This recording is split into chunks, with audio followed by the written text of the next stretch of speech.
Jesus said, "If your leaders say to you, 'Look, the Father's kingdom is in the sky,' then the birds of the sky will precede you. If they say to you, 'It is in the sea,' then the fish will precede you. Rather, the Father's kingdom is within you, and it is outside you. When you know yourselves, then you will be known, and you will understand that you are the children of the living Father. But if you do not know yourselves, then you live in poverty, and you are the poverty." Jesus said to his disciples, "Compare me to something, and tell me what I am like." Simon Peter said to him, "You are like a just messenger." Matthew said to him, "You are like a wise philosopher." Thomas said to him, "I am unable to say what you are like." Jesus said, "I am not your teacher. Because you have drunk, you have become intoxicated from the bubbling spring that I have tended." His disciples said, "Show us the place where you are, for we must seek it." He said to them, "Anyone here with 2 ears had better listen. There is light within a person of light, and it shines on the whole world. If it does not shine, it is dark." His disciples said, "When will you appear to us, and when will we see you?" Jesus said, "When you strip without being ashamed, and you take your clothes and put them under your feet like little children and trample on them, then you will see the Son of the Living One, and you will not be afraid. If they ask you, 'What is the evidence of your Father in you?' say to them, 'It is motion and rest.'" Jesus said, "Show me the stone that the builders rejected. That is the keystone." Jesus said, "How miserable is the body that depends on a body, and how miserable is the soul that depends on these two." Jesus said, "Seek, and you will find." His disciples said to him, "When will the kingdom come?" Jesus said, "It will not come by watching for it. It will not be said, 'Look here,' or 'Look there.' Rather, the kingdom is spread out upon the earth, and people don't see it." Jesus said, "When you make two into one, you will become children of Adam. And when you say, 'Mountain, move from here,' it will move." If Jesus returned today, would you know him? Would you recognize him? What would you expect him to look like? What if he said the church has distorted his teachings and he was here to tell you the truth, just like he had said to the Jewish people of his time? Would you believe him, or would you keep your current views? Would it take an act of magic to convince you? This is just something to keep in mind during our discussion today. What's up, everybody, and welcome to Kangaroo Church. In today's video, I just want to do kind of an introduction and give you guys a good feel for the discussions we'll be having going forward. So this is kind of like my intro summary outline, if you will. And then in our next video, we'll kind of get more into things by starting to talk about early Christianity and specifically the Hellenistic and Roman periods between around like 330 BC to 400 AD. We're going to get into the Council of Nicaea, a bunch of great things. So I'm really excited for that. But I'm also very excited for today's video as well. So first of all, if you think you found this channel, I think that you are wrong. I believe this channel has found you because for some reason you are ready to participate in this discussion. Also, there's a lot of information to cover here. So if you see me looking at my screen a lot, it's because I basically end up with like a 10 to 15 page paper like I would write in college, then try to condense that down into bullet points so I'm not always looking at the screen. And usually I end up trying to put too much into one video, and so this big paper turns into like 3 or 4 videos, so just know that I'm doing my best with that. So the verses I just read were from the Gospel of Thomas. This is a good and popular example of some agreed upon early Christian writings.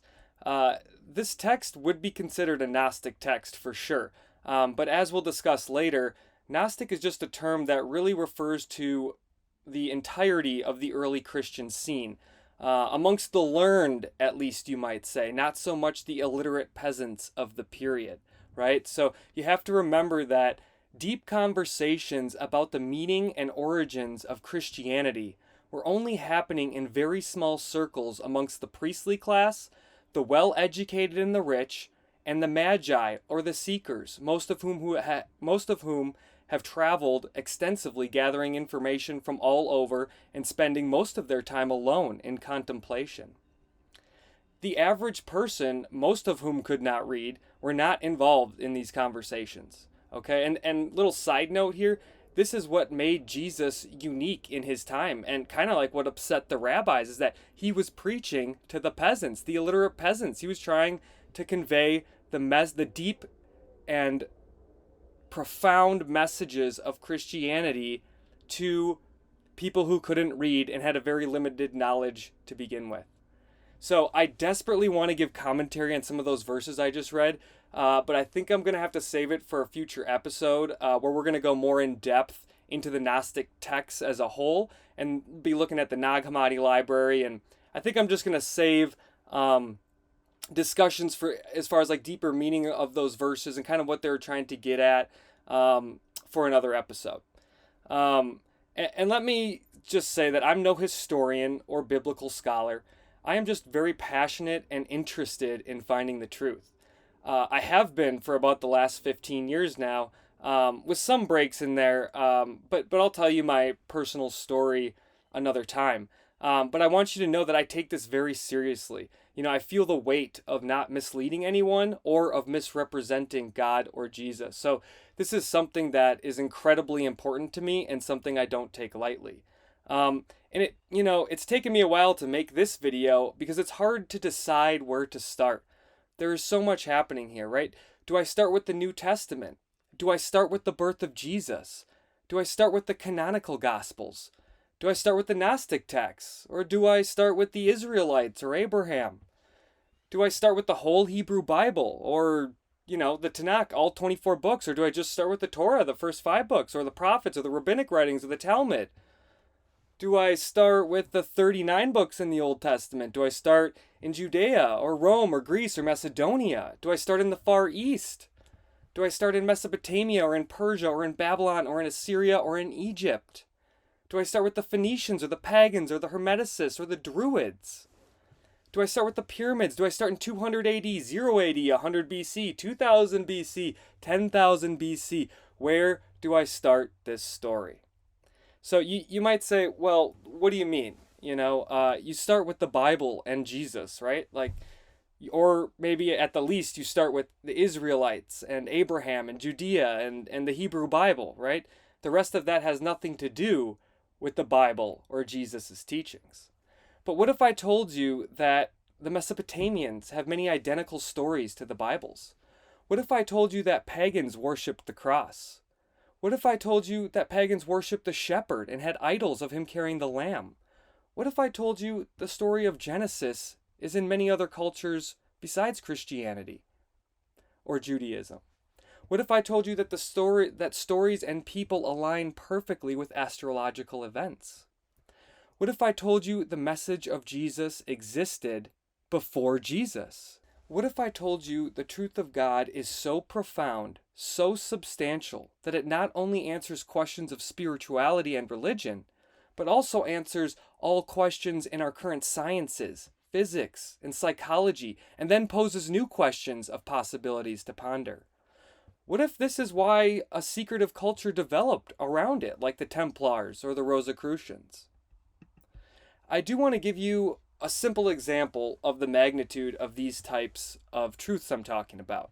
I don't really want to get into this type of thing yet, but I do want to try to get the message across that these are game-changing ideas that have huge ramifications on science, spirituality, and religion. They are extensions or manifestations of God in the material realm. Again, you might not know how this relates to the Bible yet, but if you stick with this channel, you will understand in time. So, we're going to start with light, okay? So, you think of light as that which illuminates our world, right? So we can see. But what really is light? We have the wave-particle theory that says light is a wave until somebody looks at it or engages it or measures it in any way, then it becomes a particle, right? This is modern scientific revelations, right? These are modern scientific truths, okay? But this is more of a description of what light does, not what it is. Light is electromagnetic resonance, right? So basically electromagnetic waves. The scale and types of these waves are infinite and are on what's called the electromagnetic spectrum or scale, right? You've probably all seen this in school. You have radio waves, X-rays, infrared rays. They're all part of the spectrum, the same spectrum that light is on, which again is infinite, infinitely small and infinitely big waves. Now, what do we know about waves? Let's use water as an analogy so we can have a mental visual here and be able to kind of, more easily comprehend what I'm saying.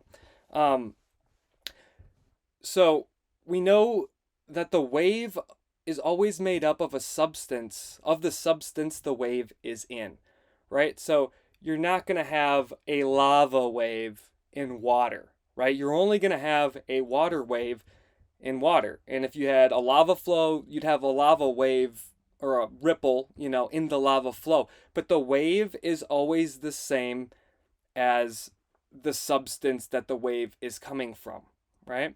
So if we have an electromagnetic wave, let's call it a wave of the universe or of a wave of ether or of space, right? What's the universe then? What is ether? What is space? Well, it's an electromagnetic sea. So if that's the case, what is matter or substance in this analogy? Like, what is the material world? What is this table? What am I, right?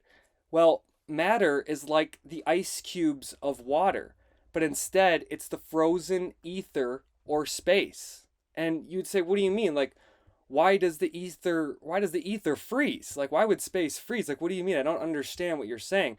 Well, just like ice, the vibration of the ether slows to a point where its potential energy is reduced and condenses into forms based on frequency. Same thing as an ice cube. Why does ice form? Because the potential energy is reduced. The molecules are moving slower, right? There's more space between them. This is what causes water to turn into ice. And I'm using that as an analogy, saying this is the same thing that's happening in the ether. Things are slowing down as far as vibration, and they start to condense into matter. Okay? There's much more to say about this, but to just give the gist as an example for the significance of the information that can actually come out of the Bible and many other texts of that time. So, what causes the slowing of the frequency or the rate of vibration? Well, it's the attention and the intention of mind. Okay? What is mind?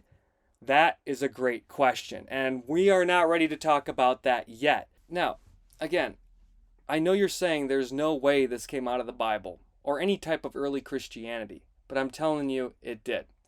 These same ideas were also later pondered by some of the greatest thinkers of all time, including Pythagoras, Da Vinci, Galileo, and Tesla, just to name a few. Did you know that there are many hidden messages about biblical meaning and history hidden in the Last Supper painting? Did you know that the dimensions of the room in the painting match exactly that of the king's chamber in the Giza pyramid in Egypt? Did you know he also has marked the original location of the coffer in the king's chamber, which has now been moved? Did you know that the V shape made between Mary Magdalene and Jesus has the same angled slope as the Great Pyramid? I can tell you this is not some superficial, blasphemous coincidence. What it is hinting to that there is more to the Bible and to the story of Jesus Christ and Christianity than us, the peasants, are being taught by the church. And to continue with the water analogy, Orthodox Christianity is like the ice cube. It's rigid, easy to describe and understand, right? The original message of Christianity is like the water. It's fluid and hard to describe to someone accurately, yet it is the reason the ice cube exists at all. Imagine describing water to someone who had never seen it. The Bible is like water. It can be seen as steam, ice, water, or snow, yet they are all water. None of these descriptions are inaccurate. So hopefully you see what I mean there. So the reality is that all of this information and more are part of an incredibly complicated history and story of what ultimately became the Christian Bible. Now, remaining pieces of pagan, Druid, Hermetic, Phoenician, Sumerian, Mesopotamian, Babylonian, and I'm sure more are canonized myths in the Hebrew and Christian Bible, none of which discount the significance of Jesus, by the way. A lot of people think if you talk about mythology or Hermeticism or symbolism or astrology relating to Jesus and Christianity, that it takes away from Jesus' teachings. But the truth is that it doesn't. It actually supports his teachings in an even more extraordinary way. What we need to come to understand is that the Bible is not a mixture of truth and lies. Everything preserved in the Bible has some truth to it. Whether it's a parable, an allegory, or a symbol, or it's a literal account of history and historical events. It all must be taken as true, just that there are multiple levels, if not infinite levels, of truths. You can read in Wikipedia even that there are at least 70, if not more, if not infinite interpretations of the Jewish scriptures. And they'll actually say there's an infinite level of interpretations or faces of the Jewish scripture.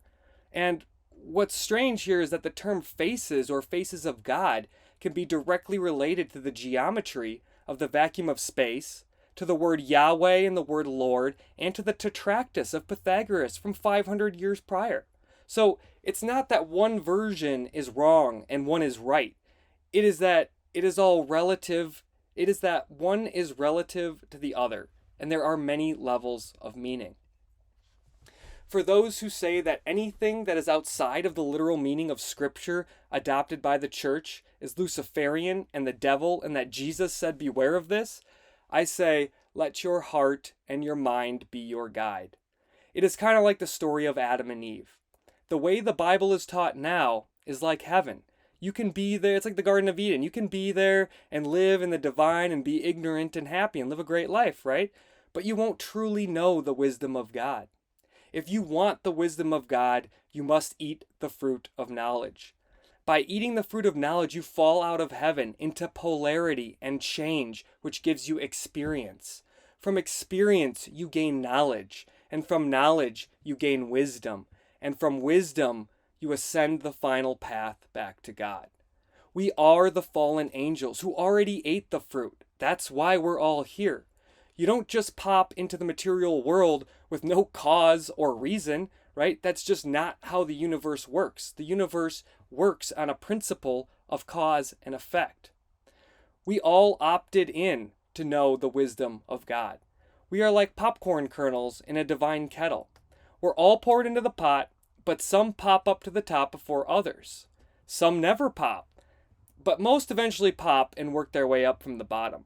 And it's not like you lose if you don't pop, right? You just end up back in heaven. There's no losing, only gaining by understanding more fully the wisdom of God to a point where your wisdom is the same and you merge together and you truly know God.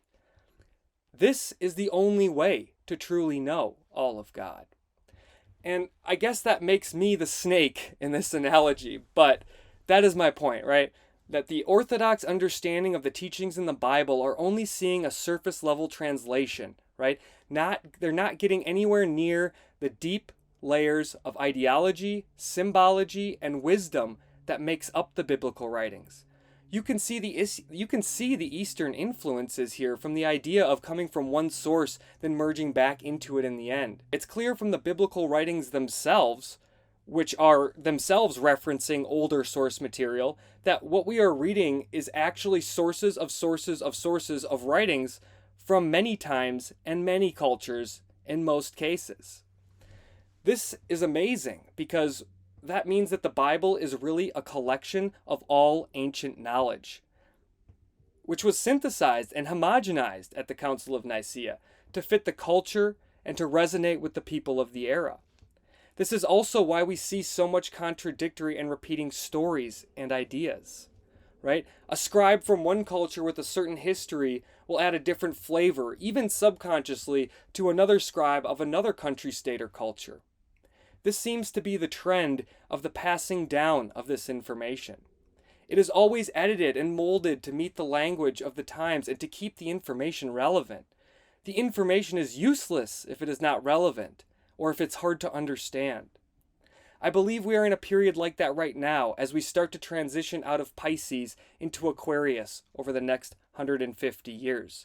It's time that we take another look at the translations of the Bible and what they mean. Whether you believe in astrology or not, the roughly 2,150-year periods marked by the zodiacs do also coincide with major changes in culture, philosophy, and technology. And it's interesting that it's mentioned in Genesis as well, Genesis 1:14, and God said, "Let there be lights in the firmament of the heaven to divide the day and the night, and let them be for signs, and for seasons, and for days, and a year." Moses came down from Mount Sinai with 10 commandments right at the turn from Taurus the bull calf to Aries the lamb or sheep. Pretty interesting that the people were worshiping the bull calf when Moses came down from Mount Sinai, and that bull worship was common throughout the previous 2 centuries, matching up with the zodiac, right? So then we see the lamb become iconographically significant, right? That's happening right as Jesus as Jesus comes into the picture, right? We're transitioning from Aries the lamb to Pisces the fish, right? Kind of interesting that the Christian symbology concentrates around the lamb and the fish. However, these have even deeper layers of meaning as well. But we will have to save that for another conversation, unfortunately, because that is a lengthy and technical discussion. And I think we'll just leave it here for today. I think that's a good kind of intro to things. And next time we're going to be looking a little more at the Gospel of Thomas, not going fully into it yet, but I am going to do just a little bit of commentary on it because I just can't help it. And then we'll dive into the Hellenistic period of early Christianity. So thanks, everyone. Hope you have a great day. Bye.